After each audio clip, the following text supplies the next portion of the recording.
ሰላም እንዴት ናችሁ? ወደ ዩኒክ ስፖርት ቤተሰቦች በዚህ ስፖርታዊ መረጃችን የቀድሞ የአርሰናልና ሪያል ማድሪድ አማካይ ሜሲት ኦዚል ወደ ፖለቲካ ዓለም መቀላቀሉን የሚመለከት መረጃ ይዘናል እናደርሳችኋለን። ፊፋ የዓለም ዋንጫ ተሳታፊ ሀገራትን ቁጥር ወደ 64 ከፍ ሊያደርግ መሆኑን ተሰምቷል። ሌላውም እንዳሰሰው መረጃችን ነው። ከስቴዲየም መግቢያ ትኬት ከፍተኛ ገቢ መሰብሰብ የቻሉ የአውሮፓ ክለቦች አብዛኞቹ የእንግሊዝ ፕሪሚየር ሊግ ክለቦች መሆናቸው ተገልጿል። የምናደርሳችሁ ሌላኛው መረጃችን ነው። ለዩኒክ ስፖርት ዩቲዩብ ቻናል አዲስ የሆናችሁ አድማጭ ተመልካቾቻችን ቻናሉን ሰብስክራይብ በማድረግ ቤተሰብ እንድትሆኑን እንጋብዛለን። ወደ ቀዳሚው መረጃችን ስናልፍ የቀድሞ የአርሰናልና ሪያል ማድሪድ አማካይ ሜሲት ኦዚል የቱርክ ፖለቲካን መቀላቀሉን ተናግሯል። ኦዚል የቱርክ ገዢ ኤኪ ፓርቲ ጠቅላላ ጉባኤ ላይ ፓርቲውን መቀላቀሉንና የፓርቲው አባል መሆኑን በይፋ ገልጿል። በ2018 ከጀርመን ብሔራዊ ቡድን ራሱን ያገለለው እግር ኳስ ተጫዋቹ ጦሬታ ከመውጣቱ ከ5 ዓመታት በፊት ከቱርክ ፕሬዝዳንት ረሲብ ጣይብ ኤርዶጋን ጋር በለንደን መገናኘቱ ከፍተኛ ውዝግብን አስከትሎበት እንደነበር ይታወሳል። የቱርክ ዘር ሐረግ እንዳለው የሚነገርለት ሜሲት ኦዚል ከዚህ ጊዜ በኋላ ከኤርዶጋን ጋር ያላቸው በሚባለው የጠበቀ ግንኙነት በጀርመን ብሔራዊ ቡድን ደጋፊዎችና በሌሎች አውሮፓውያን ትችትን ሲያስተናግድ መቆየቱን የሚዘነጋ አይደለም። በወቅቱ የጀርመን እግር ኳስ ፌዴሬሽን ኃላፊ የነበሩት ሬንሃርድ ግሬንደል ተጫዋቹ ለኤርዶጋን ፖለቲካዊ ዓላማ መጠቀሚያ እንዲሆን ፈቅዷል ሲል ከሰውት እንደነበር ይታወሳል። አንዳንድ የጀርመን ፖለቲከኞች ሜሲት ኦዚል ለጀርመን ያለውን ታማኝነት ጥያቄ ውስጥ በማስገባት ከ2018 የዓለም ዋንጫ ብሔራዊ ቡድን ስብስብ ውጭ እንዲገለል ጠይቀውም እንደነበር የሚዘነጋ አይደለም። ሜሲት ኦዚል ከዓለም አቀፍ እግር ኳስ ራሱን ማግለሉን ባሳወቀበት መልእክት ከኤርዶጋን ጋር የተነሱት ፎቶ ከፖለቲካ ጋር ምንም ግንኙነት እንደሌለውና ለቤተሰቦቹ ሀገር መሪ ካለው ክብር አንጻር የተነሳው ፎቶ መሆኑን ገልጾ ነበር። ከዚህ ውዝግብ በኋላ በኢስታንቡል ከቱርካዊት ባለቤቱ አሜኒ ጉልሲ ጋር ባደረገው የጋብቻ ስነ ስርዓት ላይ የቱርኩ ፕሬዝዳንት ኤርዶጋን ታድመውም ነበር።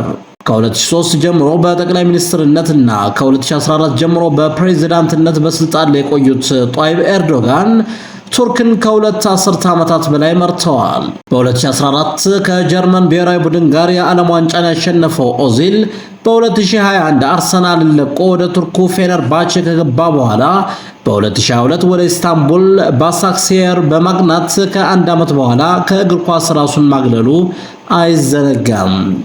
ሜሲት ኦዚል በእንግሊዝ ፕሪሚየር ሊግ ለአርሰናል ተሰልፎ በተጫወተባቸው 184 ጨዋታዎች 33 ግቦችንና 56 ለግብ የሚሆኑ ኳሶችን አመቻችቶ ማቀበል የቻለ የአማካይ ስፍራ ተጫዋች እንደነበር ይታወሳል። ወደ ቀጣዩ መረጃችን ስናልፍ ፊፋ የዓለም ዋንጫ ተሳታፊ ሀገራትን ቁጥር ወደ 64 ለማሳደግ እየመከረ መሆኑ ተነግሯል። በማህበሩ ምክር ቤት የቀረበው ሐሳብ 1/4 የፊፋ አባል ሀገራት እንዲሳተፉ እድል የሚፈጥር ነው ተብሏል። የዓለም እግር ኳስ ማህበር ፊፋ በ2030 የዓለም ዋንጫ ላይ የሚሳተፉ ሀገራትን ቁጥር ወደ 64 ለማሳደግ እያጤነው እንደሚገኝ ተሰምቷል። የተነሳው ሐሳብ ተቀባይነት የሚያገኝ ከሆነ 211 አባል ሀገራት ባሉት ማህበር ውስጥ 1/4 ሀገራት እንዲሳተፉ እድል የሚከፍት ይሆናል ተብሏል። የዓለም እግር ኳስ ማህበር ፊፋ ቃል አቀባይ በሰጡት ጋዜጣዊ መግለጫ በምክር ቤቱ ጉባኤ ላይ በኡራጓይ አማካኝነት የተሳታፊዎች ቁጥር እንዲያድግ ሐሳብ መቅረቡንና ማህበሩን ጉዳዩን እያጤነው እንደሚገኝ ገልጸዋል። በዓለም አቀፍ ደረጃ ሰፊ ተከታታዮችና ተወዳጅነት ያለው የዓለም ዋንጫ በየ4 ዓመቱ በተለያዩ ሀገራት አዘጋጅነት ከ1930 ጀምሮ ለ22 ጊዜ ተካሂዷል።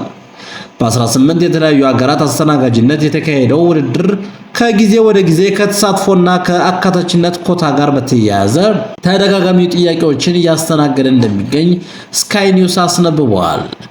በአሜሪካ፣ ካናዳና ሜክሲኮ አዘጋጅነት በሚካሄደው የ2026 የዓለም ዋንጫ የተሳታፊዎች ቁጥር ከ32 ቡድኖች ወደ 48 ከፍ እንዲል የእግር ኳስ ማህበሩ መወሰኑ ይታወሳል። የ2026 የዓለም ዋንጫ በውድድሩ ታሪክ በርካታ ጨዋታ የሚካሄድበት ሲሆን በ6 ሳምንታት ጊዜ ውስጥ በ16 አስተናጋጅ ከተሞች 104 ጨዋታዎች ይደረጋሉ ተብሎ ይጠበቃል። የሀገራት የእግር ኳስ ማህበራት ፊፋ የዓለም ዋንጫ ውድድርን ለማስፋት በሚያደርጋቸው ውሳኔዎች ላይ እንደማያማክራቸው የፊፋው ፕሬዝዳንት ጂያኒ ኢንፋንቲኖ የውድድር ተሳታፊዎች ማደግ ተጨማሪ ገቢን እንደሚያስገኝ በርካታ ብሔራዊ ቡድኖች እንዲሳተፉ እድል እንደሚሰጥና እግር ኳስን በዓለም አቀፍ ደረጃ ለማሳደግ አስፈላጊ መሆኑን ገልጸዋል። የዓለም እግር ኳስ ማህበር ፊፋ ዋና ስራ አስፈጻሚ ማርክ ብሊንግሃም በበኩላቸው በዓለም ላይ ያሉ ብዙ አገራት በዓለም ዋንጫ ፍጻሜዎች የመጫወት እድል እንዳላገኙ ያውቃለሁ። ይህን ለማድረግ እድሉን እንደሚፈልጉም ግልጽ ነው። ነገር ግን ይህንን ከውድድሩ አቅምና ተወዳጅነት እንዲሁም የማስተናገድ አቅም ጋር ማመጣጠን አለብን ሲሉ ለስካይ ኒውስ ተናግረዋል። የተሳታፊዎች ቁጥር ወደ 64 እንዲያድግ በቀረበው ሐሳብ ላይ ፊፋ መቼ ውሳኔ እንደሚሰጥ ባይታወቅም ሐሳቡ ተቀባይነት ካገኘ ስፔን፣ ፖርቹጋል እና ሞሮኮ በሚያዘጋጁት የ2030 የዓለም ዋንጫ 64 ብሔራዊ ቡድኖችን ልንመለከት እንደምንችል ይጠበቃል። የተሳታፊዎች ቁጥር ወደ 64 እንዲያድግ በቀረበው ሐሳብ ላይ ፊፋ መቼ ውሳኔ እንደሚሰጥ ባይታወቅም ሐሳቡ ተቀባይነት ካገኘ ስፔን፣ ፖርቹጋል እና ሞሮኮ በሚያዘጋጁት የ2030 የዓለም ዋንጫ 64 ብሔራዊ ቡድኖችን ልንመለከት እንደምንችል ይጠበቃል። ቀጣዩ መረጃችን ከስቴዲየም መግቢያ ትኬት ገቢ ጋር የተያያዘ ነው። ከትኬት ሽያጭ ከፍተኛ ገቢ ካገኙት 10 የአውሮፓ ክለቦች ውስጥ 6ቱ በእንግሊዝ ፕሪሚየር ሊግ ላይ የሚሳተፉ ክለቦች መሆናቸው ተገልጿል። የፕሪሚየር ሊጉ ክለቦች ከትኬት ሽያጭ 1 ቢሊዮን ዩሮ የሚጠጋ ገቢ አግኝተዋል። ከ20ዎቹ የእንግሊዝ ፕሪሚየር ሊግ ተሳታፊ ክለቦች 19ኙ በ2024-25 የውድድር ዓመት በፊት የስቴዲየም መግቢያ ትኬት ዋጋ ላይ ጭማሪ ማድረጋቸው አይዘነጋም።